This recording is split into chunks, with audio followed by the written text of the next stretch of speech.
Voltamos a apresentar o Brasil em Debate. O tema de hoje é a PEC 215, proposta que envolve o Congresso Nacional no processo de demarcação de reservas indígenas. Eu sou Fabiana Mello e converso com os deputados Edmilson Rodrigues, do PSOL do Pará, e Dilceu Esperafico, do PP do Paraná.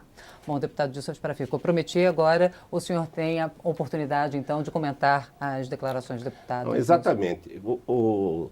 Por que é importante ter uma legislação clara? Para evitar exatamente esses conflitos que estão acontecendo. Se nós tivéssemos uma legislação clara que definia como que seria feito, que se o governo precisa de uma área, ele vai e indeniza o produtor rural que está lá, estaria resolvido. Mas o governo não está fazendo isso. Então é por isso que nós precisamos ter uma legislação que obriga. Porque hoje o governo não faz a reintegração de posse que a justiça determina e assim por diante. Por exemplo, uma gleba no Maranhão que foi demarcada há 30 e poucos anos atrás para pequenos produtores rurais. Nesse momento, está o Exército lá tirando esses agricultores, pedindo para onde quiser. Onde é que quiser. Vai para casa de um parente, eu não tenho dinheiro, coloco na beira da estrada para fazer a desintrusão. Então, ontem, isso aqui no plenário, foi falado muito claramente isso aí. Então, nós temos que achar uma solução, por isso que a PEC 215, a PEC do Senado também é importante, para que se tenha uma solução, para que nós não tenhamos amanhã uma guerra fratricida, porque ela está na iminência de acontecer. Só morre índio, deputado. Não morre índio, não. Lá no Rio Grande do Sul, há pouco tempo, 2 jovens foram assassinados pelos índios numa disputa de áreas que estavam lá, covardemente foram assassinados. Então, não é que morre só índio, morre de todo lado. Mas eu não quero que morra nem um índio e nem um agricultor. O que nós precisamos é achar uma solução. E a solução, o Supremo deu as 19 condicionantes, que se elas fossem respeitadas, não precisava nem a lei. Mas elas não são respeitadas. A FUNAI não respeita. Então nós precisamos claramente definir numa lei para que nós possamos realmente ter uma paz no campo. O pequeno agricultor não pode ser jogado na beira da estrada, principalmente aqueles que foram assentados pelo próprio governo. Agora o governo está colocando eles à margem da estrada. Agora, deputado, eu queria só colocar... Porque quem está na beira da estrada, toda a imprensa nacional e mundial mostra, são os povos indígenas. Agora, deputado, eu queria que o senhor comentasse o seguinte... Ou sem terra, que não tem nada a ver com o conflito indígena. Porque os senhores já repetiram esses dois argumentos. Agora, o deputado Dilceu Esperafico disse também no primeiro bloco que o Ministério da Justiça, que o ministro da Justiça e que a FUNAI não têm sido eficazes. Agora, as lideranças indígenas, deputado Edmilson Rodrigues, também protestam contra o atual governo, dizendo que ele não tem feito o trabalho dele nessa questão da demarcação.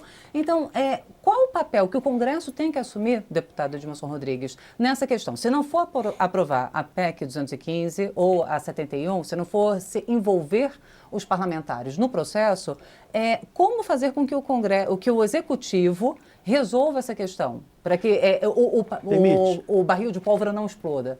As leis estão bem azeitadas, há deficiência nos órgãos, aliás, em todas as áreas do Brasil, saúde, educação, comunicação, petróleo, tudo é verdade. O Brasil é uma república em crise. Agora, não é só na questão indígena, mas a FUNAI está frágil. O Ministério da Justiça está frágil, não dá importância à FUNAI, a importância estratégica que ela tem, né? De modo que muitos problemas poderiam ser evitados se o Executivo cumprisse o seu papel. Mas há Ministério Público, há o Poder Judiciário aqui citado, o Supremo, para acompanhar. Raposa Serra do Sol foi o Supremo que decidiu, depois de questionamentos de várias autoridades latifundiárias, os arrozeiros que produziam lá, eram 7 produtores que queriam tomar terra de 35 mil indígenas. E o Supremo, felizmente, colocou alguns condicionantes, mas disse: a terra é dos povos indígenas. São 4 ou 5 etnias que habitam lá no estado de Roraima, fronteira com a Venezuela. Então não há nenhum caso de trabalhador rural expulso de terra indígena e colocado na estrada. Isso não é verdade. Olha, na minha região, no Paraná, na cidade de Guaíra, os indígenas vieram, inclusive, trazidos pela própria FUNAI do Paraguai para ocupar as terras de agricultores que estão lá há décadas. A desintrusão, quando a terra indígena é comprovada por laudos científicos e baseado na lei, o governo é obrigado a fazer desintrusão. Ao fazer a desintrusão, tem um pré-requisito, que é exatamente garantir terra alternativa. Isso ocorreu em vários estados, inclusive no Pará, inclusive em Amarante. Então, o INCRA desapropria uma terra, estabelece os lotes e transfere os intrusos para aquelas áreas, faz a desintrusão da área. Da mesma forma, latifundiários têm que ser retirados. Mas no caso de latifundiários de boa-fé, eu defendo a PEC 71. O cara foi levado pelo Estado brasileiro. Mas se é um latifundiário criminoso, como há muitos criminosos... Mas nós não estamos falando de criminosos. Grileiros de várias nacionalidades, até empresas estrangeiras, mas também muitos nacionais criminosos que se apropriam de terra da União, inclusive terra de indígena, esses não merecem indenização. Mas no Pará tem funcionado. O senhor disse que em Amarante funcionou a desintrusão claro com que tem os de boa-fé. problemas, porque tem que avançar. Agora eu queria que, que o deputado de Seus Parafico falasse. O senhor disse que no seu estado não tem funcionado assim. Como é que tem acontecido? Na cidade de Guaíra e Terra Roxa, agricultores que estão lá há mais de 50 anos, todos instalados. Não havia índios em 88, em 92, em 95. Agora começaram a aparecer índios. Inclusive nós tivemos uma audiência pública há 15 dias lá com mais de 2.500 produtores, todos já em clima de guerra, porque eles não estão admitindo, porque já 8 propriedades rurais já foram invadidas, e os índios estão lá, já houve conflitos, não houve mortes ainda, não sei porquê,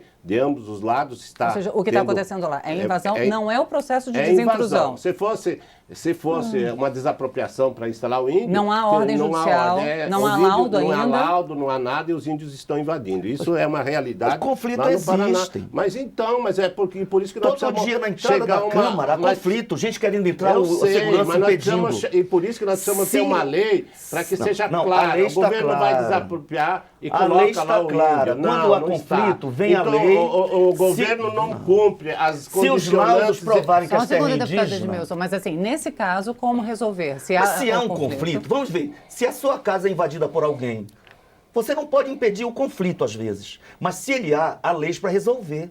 E há leis para resolver. Então, se indígenas reivindicam como sua terra, eles podem ou não ter razão. Pode ser que tenham saído lá pela repressão do Estado durante a ditadura, por exemplo, como aconteceu com vários povos. Estavam lá. Não, calma. Mas se for comprovado que a terra é indígena, sabe o que vai ocorrer? Ao decidir fazer a desintrusão, terá que ter terra alternativa. Ninguém vai para a estrada. Isso é um absurdo. Esse discurso é para dizer que o trabalhador rural, o pequeno camponês, está indo para a estrada. Na verdade, o fundo desse discurso é para defender o grande latifúndio que já domina 37% do território. No Paraná. E produzem apenas não 8%, em 7%. Em apenas 7% a terra é produtiva, ou seja, é terra para desmatar, é produção extensiva, é uma cabeça de gado por vários hectares, enquanto em alguns países se produz, por exemplo, em 1 hectare até 20 cabeças de gado. Agora, então, concluir, o Brasil realmente não há necessidade de matar índio, de tirar de terra indígena, porque não é esse o problema. Há terras demais para produtores pequenos, médios e grandes. Obrigada, deputado Edmilson. Para concluir, deputado de Seus Não, eu queria dizer o seguinte... Nós concordamos que o índio precisa ter o seu território.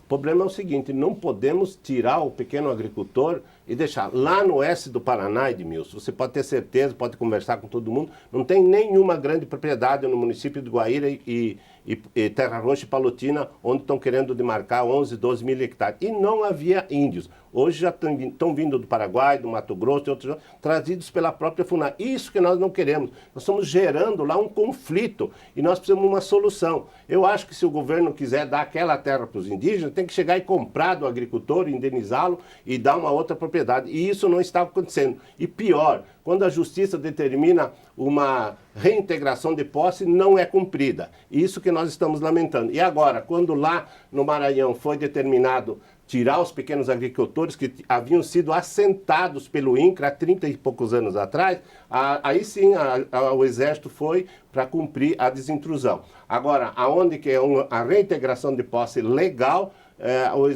não pode fazer nada, porque o índio não se faz nada. Então é o seguinte, eu sou favorável à PEC 71 do Senado, sou favorável à PEC 215, porque vai dar uma possibilidade de deixar paz no campo entre índios e agricultores pequenos, médios e grandes.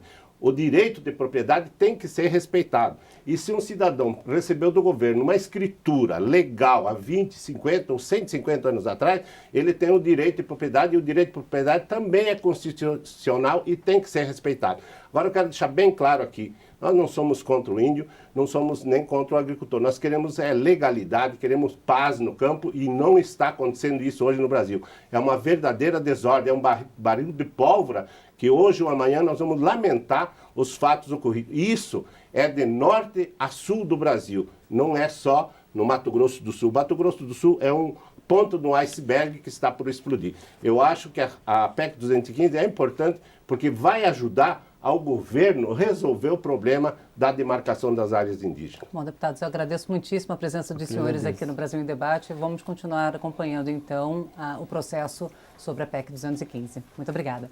Eu conversei com os deputados Edmilson Rodrigues, do PSOL do Pará, e Dirceu Esperafico, do PP do Paraná. Obrigada também a você que nos acompanhou até agora. Lembrando, se você quiser conferir novamente esta ou as outras edições do Brasil em Debate, é só procurar na internet. O endereço é câmara.leg.br/Brasil em Debate, tudo junto. E se você quiser entrar em contato com a gente, ligue gratuitamente para o 0800 619 619.